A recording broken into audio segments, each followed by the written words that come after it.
Hello, today is Tuesday, August 17th, and my name is Thomas Cloud, and we are going to review what is the best type of mortgage. This question has only become relevant recently. In years past, we didn't have that many options. But here in the latter part of the 20th century, and of course the 21st century, we've got we got 40-year mortgages, we've got interest-only mortgages, we have 5% down, 10% down, 0% down. And of course, before these recent and new mortgages, the era of credit, we'll call it, the people here in the United States were expected to have 20% down. And that was on a primary residence. So now the lending standards here in 2010 and 2009 have gotten a little closer to what they were 30, 40, 50 years ago. However, they're still not nearly as strict as they were before, and yet people are still complaining about it. So let's talk a little bit about how a mortgage works. A mortgage is designed, the 30-year mortgage, and even the 15-year mortgage, any mortgage is designed to have the most interest paid up front because bankers have done their research and have learned that people will move every 7 years. So when you take on a 30-year mortgage, they front load it where you're paying more than an average amount or equal amount of or equally weighted amount of interest in the first 7 years. They take the interest and they kind of throw it into the first 7 years. So keep that in mind as you're trying to decide what type of mortgage you want.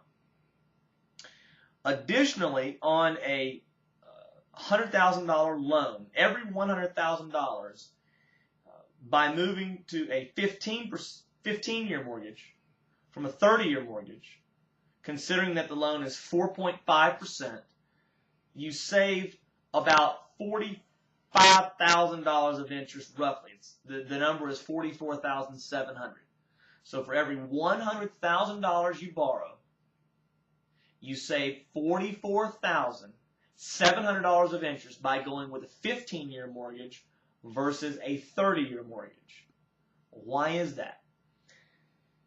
During the first 14 years of a 30-year loan, you pay more interest than you do principal. In year 15 of the 30-year loan, you pay equal interest and principal.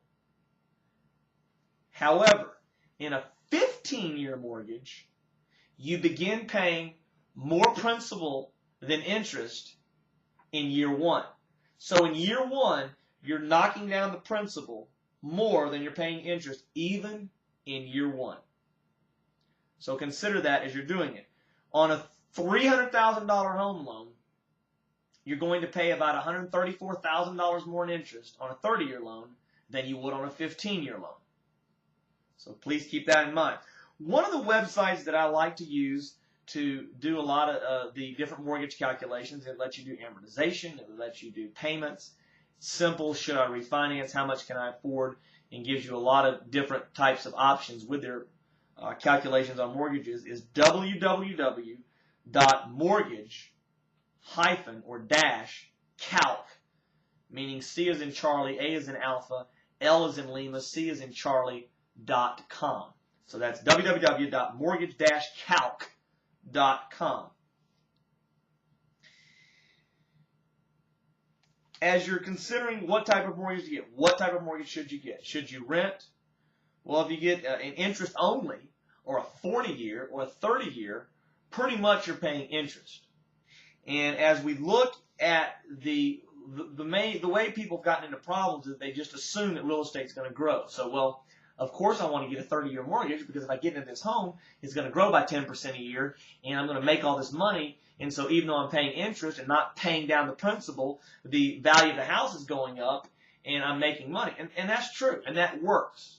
However, let's at least know the truth and the facts before we make these assumptions. Number one, from January of 1987 all the way through December of 2009, so that's 23 full calendar years, the average home price in the United States had an increase of 4.1%.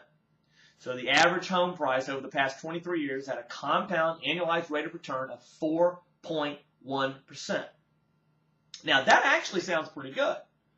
Because you figure on a $200,000 home or a $300,000 home, let's take a $300,000 home, you're having $12,000 a year in growth. That's pretty strong. However, you got to take into to account taxes. If you have a $300,000 home, you might pay $3,000 a year in taxes. So take the $12,000, knock off $3,000, that leaves you with a now $9,000 increase. And not to mention repairs. So knock off whatever you think you're going to spend in repairs on your homes. Home improvements, knock that off. Because this 4.1% a year includes home improvements and repairs that people have done to their home. That's the average appreciation. And it does not take into account taxes. So it's almost a wash to get a 40-year, a 30-year, interest only the first 10 years. You pay no principal down. It's 100% interest. So interest-only loan, you're paying interest, you're paying taxes, and you're not getting anything in return. You're not lowering your debt load at all. So you might, if you literally can't afford a 30-year, if you can't afford a 15-year, or maybe a 20-year at the most, if you can't afford a 15, a 20-year, or even better, a 10-year, then you may be better off, instead of going with a 25-year, a 30-year, or an interest only, you may be better off just renting. And that's something you have to decide. So, why does the bank always have to win? Is it because we're losers? I don't think so. I think it's because we lack discipline and we want to keep up with people around us. We want to impress people. We want to feel good about ourselves, so we get a bigger house. All of Dr. Thomas Stanley's books, The Millionaire Next Door and Stop Acting Rich and Start Acting Like a Real Millionaire, talk about this concept of trying to keep up with those around us and our neighbors. One way to protect yourself is when you move into a home, the best type of mortgage you can get is to take your income and calculate your income and get a home where you can afford a 15-year mortgage and you can afford to save 10% a month, plus whatever you're giving away to charities or your churches. So if you do that, you'll be in very good financial shape, and you'll probably be surrounded by people whose lifestyles won't put pressure on you to live above your means. And so it's a double whammy. You buy a 15-year mortgage, it's a wonderful thing because not only are you saving a lot of money in interest, but now all of a sudden you don't have this social pressure on you that's talked about by Dr. Stanley. Now, many of you may be saying to yourself, common sense. Well, okay, what's common sense? Well, it's common sense not to smoke cigarettes. It's common sense to eat vegetables. It's common sense to exercise, but I don't see people doing it. So rather than saying it's just common sense and trying to be cynical about the information I'm giving you here, then do it. If it's common sense, rock and roll on it. If you have any questions, I'm available for conference calls during the week. The name of my firm is 11-2 Fund Management, and I specialize in doing financial planning for individuals in 17 different states across the United States. I also manage money for people that are debt-free.